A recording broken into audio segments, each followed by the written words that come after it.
In kot obljubljeno, že 9. ura za mesto in že 9. uri za mesto, z nami naš župan Aleksander Saša Arsenovič. Gospod župan, dobro jutro. Dobro jutro. Dobro jutro. 9. Ja, kak ste danes? Danes sem odlično. Po tem turističnem forumu včeraj, ker se je še enkrat videlo, kako čudovito sodelujemo skupaj in zato so rezultati vidni. Najbolj me veseli, da smo dobili tako veliko prestižno nagrado, ki nam bo seveda zdaj navdih. Najvinska destinacija Evrope, za nami Bordeaux, Porto. Na Forbesu sem pogledal, kaj so bila merila in kazalniki, če kdo dvomi v svoje mesto, naj si to pogleda. Čudovito. In tudi hvala res Zavodu za turizem, Juretu Strucu in njegove ekipi, ki zna vedno znova preseneti tako z lokacijo kot z načinom povabiti mednarodne goste, ki delimo dobre prakse, kar se tiče turizma v celoti, predvsem tega trajnostnega. Letos je tudi STO ali Slovenija promovira s kulturo, kjer je v Mariboru zapisana z veliko začetnico, veliko se tukaj gradi. Največja investicija v Sloveniji, Rotoš, hvala vladi Roberta Goloba in vsem ministrom, ki so k temu prispevali sedaj, da bo to financirano iz evropskih sredstev. In bi še eno priliko, da ne pozabimo, potem ko bo šla sigurno na ceste, ali kaj bo dobro. Ja, zagotovo, s tem se bo začelo. Ta vikend je cool vikend. Ja. Vabim res vse prebivalce, mlade, stare, kulturne in tiste, ki so radovedni z otroci, na ogled brezplačno odprtih muzejev, tudi knjižnica v Novi vasi, veliko bo pohodov, tako da dajmo se družiti in pogledati, kaj znamo. Vse informacije na visitmaribor.si, tam je vse zbrano, ali pa v naši audio špajzi na totiradio.si. Ok, pa začniva, gospod župan. Robert pravi, zanima me, zakaj ni občina prej ukrepala glede propadanja garaže med Klinetovo ulico in ulico Pohorskega odreda. To je sploh v zadnjem zelo aktualno vprašanje, ker pravi, kolikor ve, je lastnica občina in zakaj se garaža ni že v preteklosti sanirala in kje bodo zdaj parkirali stanovalci, ki jih je več kot 100, ki so do zdaj koristili garažo. Ja, gre za območje, s katerim se veliko ukvarjamo. To garažno hišo smo nekako po naključju odkrili, da je pravzaprav občinska pred 4-5 leti. Upravljajo Nigrad, sedaj mestne nepremičnine. Gre za 2 garažni hiši, od katerih sta obe v zelo slabem stanju. Ta, ki je sedaj morala biti izpraznjena zaradi poziva gradbene inšpekcije, inšpektorata, še toliko bolj. Naša vizija je bila tam spostaviti, zgraditi nove garažne hiše in nove bloke na njih, torej, ki bi omogočili parkiranje stanovalcem tako kot do sedaj.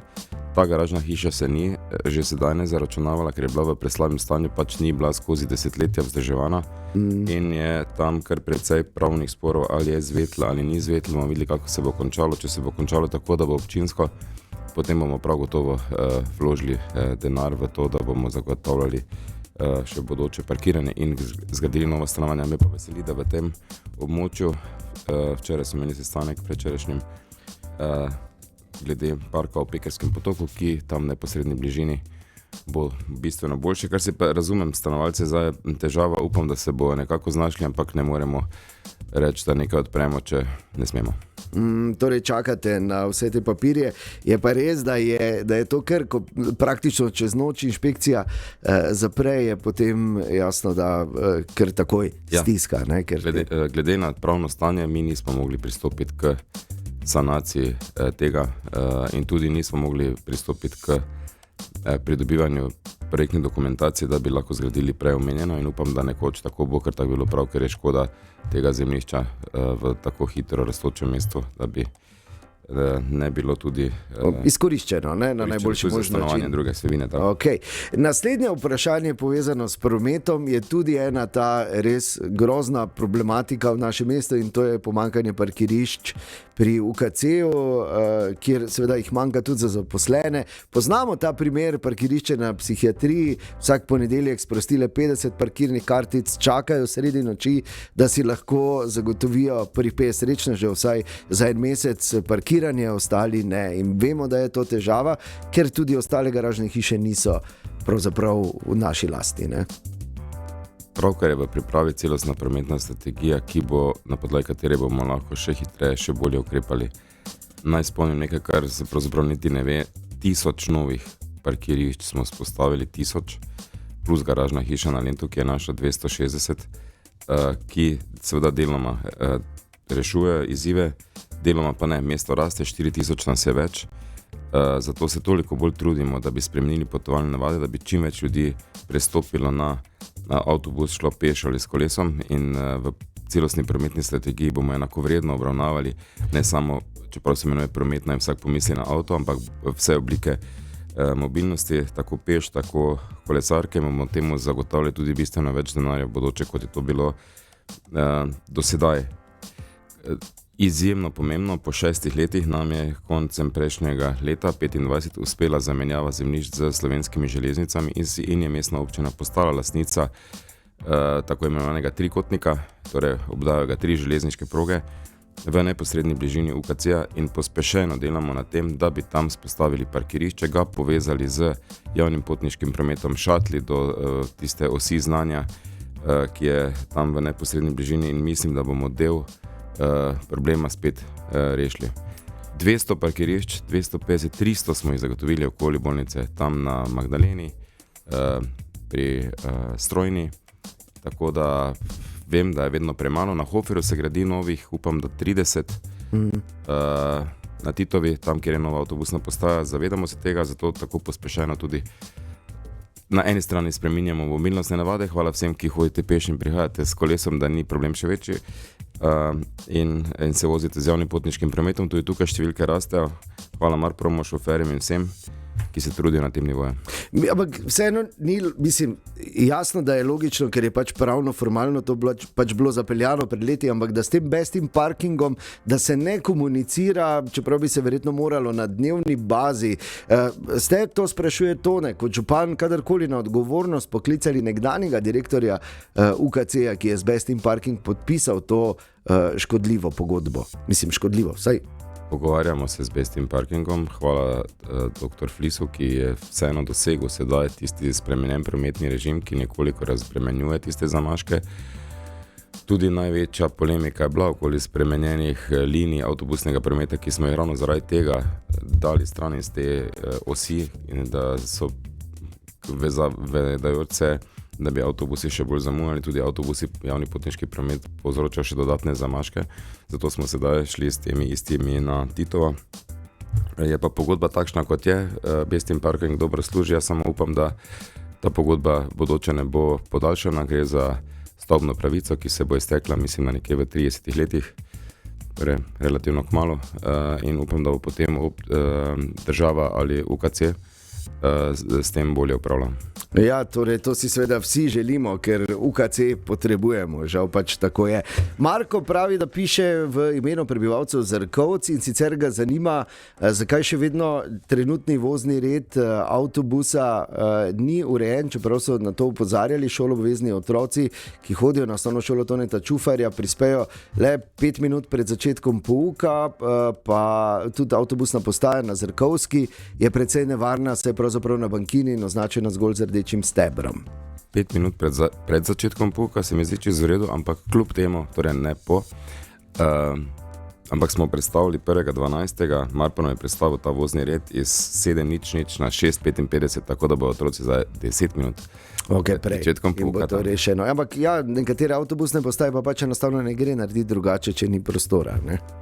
Ja. Da je tam pač potrebno. Tam, kjer gre, to počnemo. Ja, absolutno, kar se seveda vidi na Titovi in še marsikje. Sanjo zanima, kako je mogoče, da, to je še ena povezana z avtobusom, da avtobus G4 velikokrat na postajo pride prehitro in potem tam tudi odpelje pred uradno najavljenim odhodom, če so to kakšne usmeritve, ker se to dogaja pogosto, da pač grejo prehitro, pred časom. Pred časom ne bi smeli iti, seveda gre za na teh končnih ali pa mestnih postališčih, gre za izravnavo časa, torej seveda ne more šofer vedeti, koliko bo prometa, še vlaki zamujajo, ki vozijo po tirnicah, tu pa smo v sredi mestnega vrveža, kjer se seveda vse predvidi, ne moreš pa predvideti čisto vse, kaj se bo kdaj zgodilo.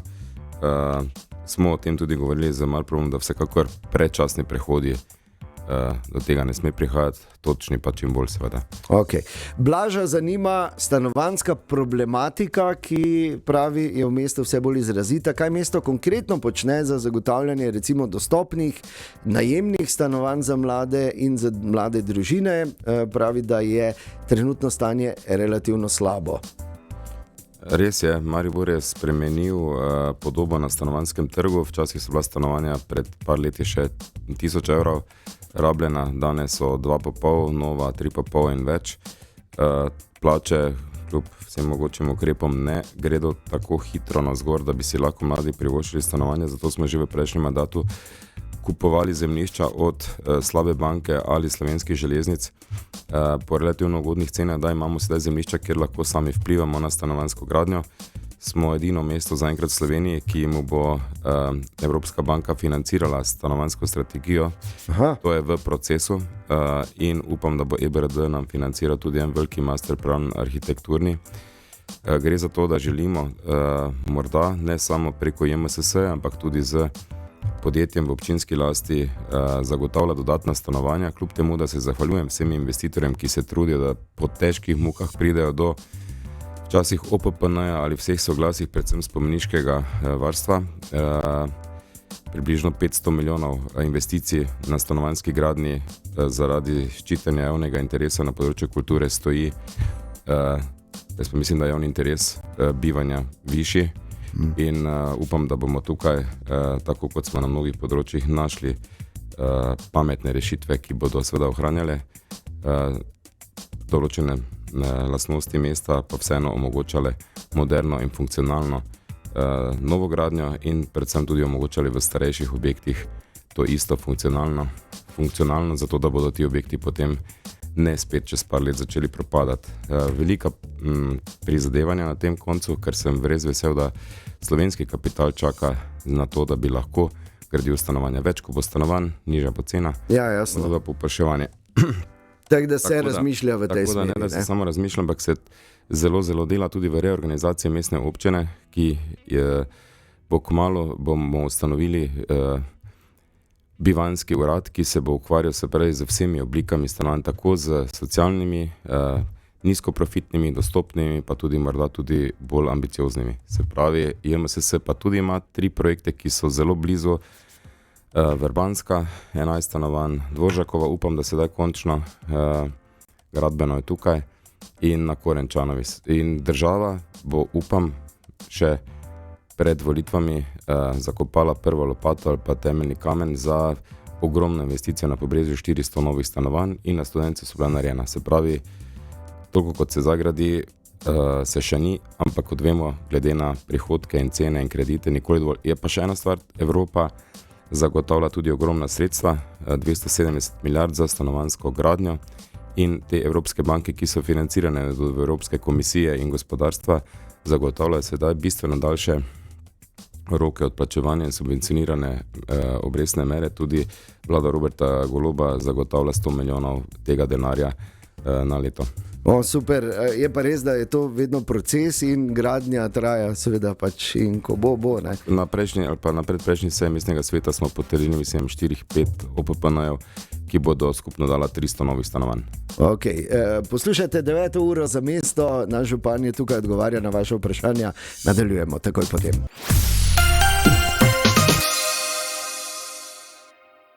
Poslušate 9. uro za mesto in še vedno je v tem studiu naš župan Aleksander Saša Arsenovič, pa nadaljujeva gospod župan Aleš Logar, piše iz Tezna. Kdaj lahko pričakujejo na Tezno preplastitev Dogoške in Hudalesove ulice, ki sta že tolikokrat zakrpani, da je v bistvu kar zabavno pod narekovaji se vozi, tudi že ko je lepo vreme, ne, tako slabem stanju je.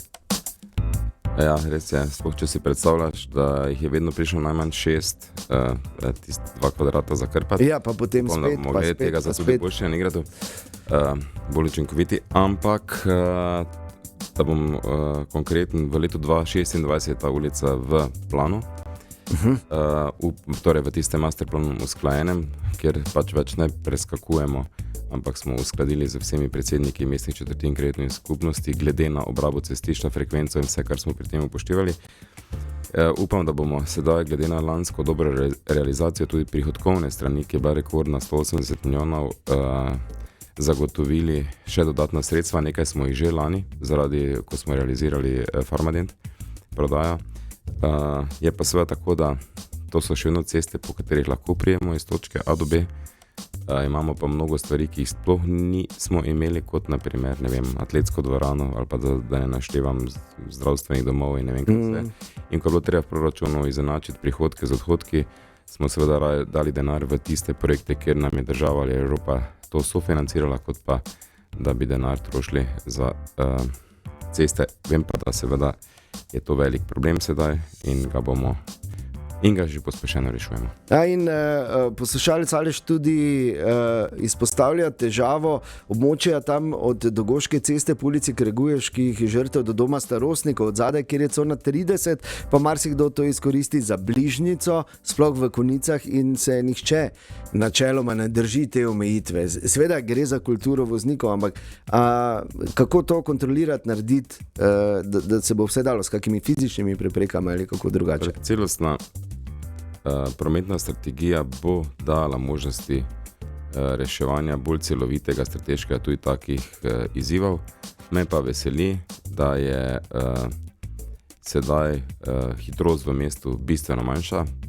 Za zanimivost samo, v enem mestu je bila samo ena prekoračitev na Gosposvetski, kamor je bil postavljen radar. To pomeni, če primerjamo to s prvim, kjer jih je bilo največ, z drugim že manj, sedaj pa že toliko manj, pomeni, da smo vsi skupaj se zavedamo, da nekje radar je in vozimo bolj počasi. In bi seveda bil zelo vesel, če ne bi tega počeli samo zaradi radarja in ščitenja lastnih denarnic, ampak tudi zaradi ščitenja svojih someščanov. Ja, to je pa seveda temeljni problem, ki ga pač žal ne moremo rešiti, ampak so tudi vzvodi. Bomo pa predlagali tudi ta meritev hitrosti, recimo, ko bo tistaj mobilni, ki delamo akcijo, seveda predtem povemo, obvestimo v sodelovanju z policijo in vsemi deležniki. Ja, bi bilo super, da bi tudi tam, da bi se tudi navadili dejansko voziti po omejitvah, če pač se je že treba tam peljati. Drugače imamo poslušalca, ki se je podpisal kot Lobnik, ker s priimkom. Kako daleč je projekt povezave, govori o pločniku in kolesarski stezi med Razvanjem in Pivolo? Kdaj se bo to dejansko zgodilo? Tu moram pohvaliti kolega Sošaka, zelo si za to prizadeva skupaj z našimi vsemi strokovnimi službami. Res je tisto degradirano območje, ogromno otrok, ozko cestišče in javno naročilo za izvajalca gradbenih del je predvideno v februarju. Upam, da ga bomo našli v okviru zagotovljenih sredstev in da bo se ta izgradnja začela spomladi tega leta. Okay, in to bo res simbolno zelo močno, ker si želim še večje povezanosti z vsemi sosednjimi občinami, ne glede ali je to cesta, ali kolesarka, ali pešpot, ali avtobusne linije. Mislim, da moramo in že živimo kot regija Maribor Plus. In še eno vprašanje, kakšne so realne možnosti, da bi vsaj s Pločnikom povezali na novo urejen rondo na Streliški cesti, oziroma natančneje od križišča ulice Roberta Kukovca Streliško do rondoja na Streliški?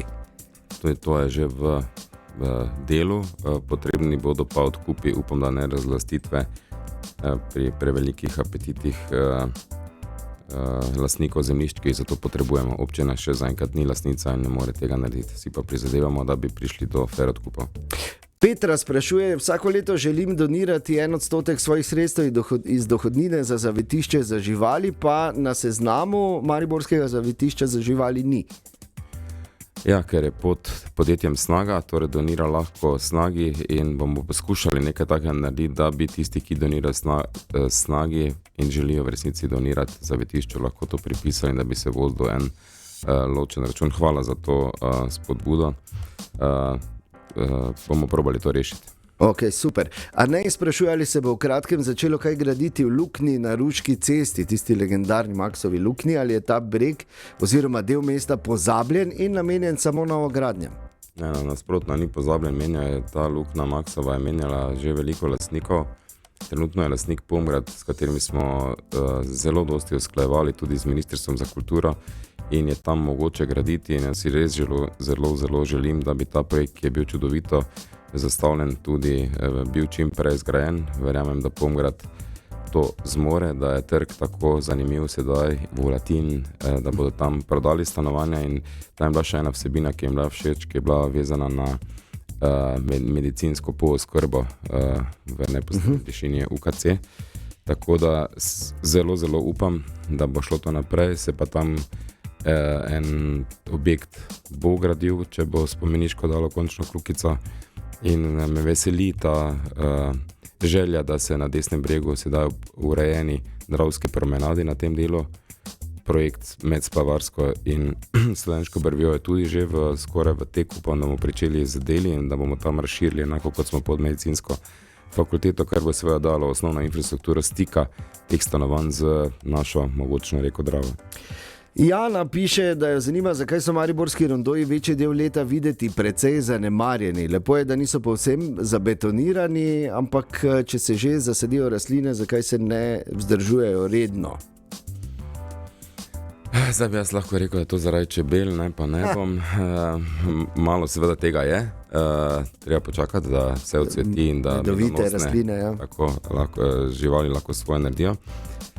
Je pa sedaj, ko imamo kar precej premikov na Nigradu, upam, da bomo tudi tiste, ki delajo za parkovne ureditve, ali ta obcestni pas ali krožišča, dobili nove obleke, da bodo pod novo blagovno znamko, ki smo postali spet lastniki Florina, še bolj zavzeto in srcem delali, mogoče tudi z novimi strokovnimi kadri, ki bodo k temu pomagali, torej želimo biti na tem področju bistveno boljši. Ok, Matej sprašuje, kakšna je usoda drevoreda na eni strani Streliške ceste, ker se po neki oceni 25% zasajenih dreves ni prijelo, ali planirate popolniti ta manjkajoča drevesa? Prav gotovo zgledalo bo na koncu tako, kot mora, žal mi, da se ta drevesa niso prijela. Me bistveno bolj veseli to, da se zavedamo, da je treba degradirana urbana območja in pomagati k urbanizaciji tudi z zasajevanjem dvorednih drevoredov, ne samo na ljubljanski, ptujski, tržaški, kar je že v teku planu, ampak tudi v mestnem jedru in v okolici, pravkar delamo na eni analizi stanja na zemljiščih tako osnovnih šol kot vrtcev, kjer je ogromno potencijala za zasajevanje dreves in s tem omogočanje boljšega bivanja našim otrokom, ko pridejo v šolo ali ko grejo v šolo ali pa vmes, ko se lahko družijo namesto na zabetoniranih dvoriščih in zaparkiranih v zelenem okolju pod varno senco dreves. Ok, Alenka sprašuje, kdaj je predvidena rekonstrukcija Knafelčeve ulice ob deževnih dnevih, tam namreč pešci po pločniku niso varni pred vozili, ki vozijo čez luže 50 na uro. Jaz imam srečo, da smo že februarja leta 26, če me to vpraša leta decembra 25, bi izgledalo, kot da je čez 2 leti, zdaj pa že drugo leto, torej v masterplanu leta 2027, prosim za malo potrpljenja. In da predvsem vozniki se zavedamo, da pač nismo sami, ko se tam vozimo in da niso pešci tam zato, ker hočejo hladen tuš, dobesedno. Franc sprašuje, kdaj se pričakuje nov ali razširjen železniški podvoz na Tezno proti Tamu. Tudi to je ena od tem oziroma eno tako ozko grlo proti tej industrijski coni. Torej ta projekt vodi torej MZI, DRSI, pridobljeno gradbeno dovoljenje imamo. Me zelo žalosti, da zdaj že ne gradimo, kar nam je bilo obljubljeno. In jaz sem to obljubljal tudi vsem kupcem, ki so tam za Bauhausom kupovali zemljišča za svoje poslovne namene ali trgovinske, Ferroterm, Krapše, Gea Produkt in sedaj tudi Slovenske železnice, s katerimi smo zamenjali preostanek zemljišča ob tiru za tale železniški trikotnik, da bomo lahko mobilnost urejali bliže mestu. Tam je občina pripravljena in vedno zagotavljala sredstva v proračunu za pričetek tega in jaz si res želim, da bo sedaj država je dala ven razpis za projektno dokumentacijo, ki bi naj bila gotova v torej PZI v 8 mesecih in potem razpis za izvajalca gradbeni del, torej v najboljšem primeru bi lahko koncem leta 27 se tam šele pričela gradnja, upam, da to v rebalansu po volitvah bolj jasno zapisano v projektih ministrstva. Ok, torej ja, upajmo, ker tam res še samo tisto manjka. To je en ključnih projektov za tudi razbremenitev mesta, za dejansko podporo države gospodarstvu, ki ga v Mariboru zelo pogrešamo. Imamo ogromno znanja, ki ga producirajo vse vzgojno-izobraževalne ustanove in univerze, na koncu pa manjka delovnih mest, ki bi tam seveda lahko pospešeno nastajala v boljši infrastrukturi in razbremenila mesto.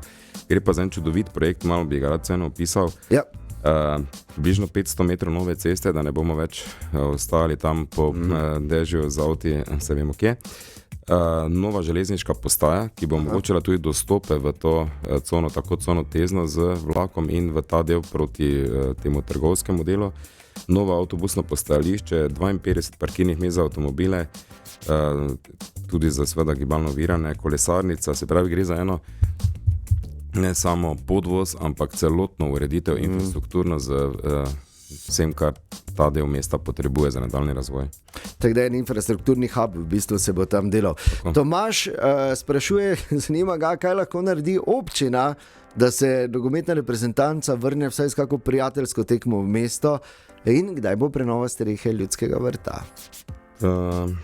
Mislim, kar grem najprej na lažjo temo. Sanirali smo že streho na zahodni tribuni, sanirali pohodne betonske strehe nad prostori Petliču, severnega, južnega in vzhodnega podtribunja. Seveda je treba tudi novo zgrajeno, tako rekoč, infrastrukturo vzdrževati. Kar se pa tiče tekme, hvala za to vprašanje.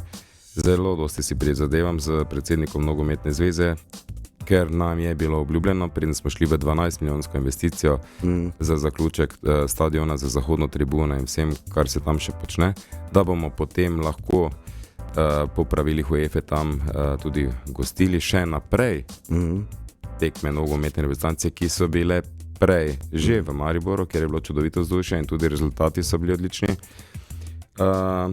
In tudi, bom rekel, Viole to pričakujejo, klub to pričakuje, cela regija to pričakuje in jaz upam, da bo Nogometna zveza uvidela, da Slovenija ni samo Ljubljana in da se da te tekme in se jih je že dalo, da se bo to končno, tako kot je bilo obljubljeno, gospod Mijatović, tudi zgodilo. Ok, ja pa seveda, če treba, lahko pomagamo spominjarjem. Predraga pa zanima tole, Studenčka brv je že dolgo v temi, ker razsvetljavanje dela in zanima ga, kdaj bo popravljena. Oziroma, če se zavedate. Dolgo je pa vedno znova, ne? Ja. To zaradi vandalizma, zaradi nagajivosti ne vem koga, ki potem misli, da je nekaj naredil, če je ugasna luč, pa priporočam, da to raje dela na domačem okolju, prižiganjem gaša luči, ker tukaj je to potem povezano z sanacijo tega, ker se pač to vtrga. Okay. Lepo prosim, Mariborčani, zavedajte se, da bi se ljudje želeli tudi zvečer iti čez Studenčko brv in to varno. Okay, za eno vprašanje še imamo čas in sicer Borut sprašuje glede zasneževanja Pohorja. Zakaj se Čopovo progo vedno pusti za konec, čeprav je med domačini izjemno priljubljena in predvsem ponuja direktni vstop do mariborske vzpenjače, ko so seveda vremenske razmere temu primerne. Čopove ni mogoče vedno zasnežiti. Na Pohor je bilo v projektu Pohorje 365, kar pomeni tako zimski kot poletni turizem ali dostopnost v vseh letnih časih tudi za nas, ne samo za obiskovalce, vloženih že 30 milijonov evrov, tako iz strani holdinga, kot strani države, kot strani občine in je bilo in hvala tudi Športu Maribor, Marpromu, vsem, ki so kakorkoli in državi, ki so tukaj prispevali denar.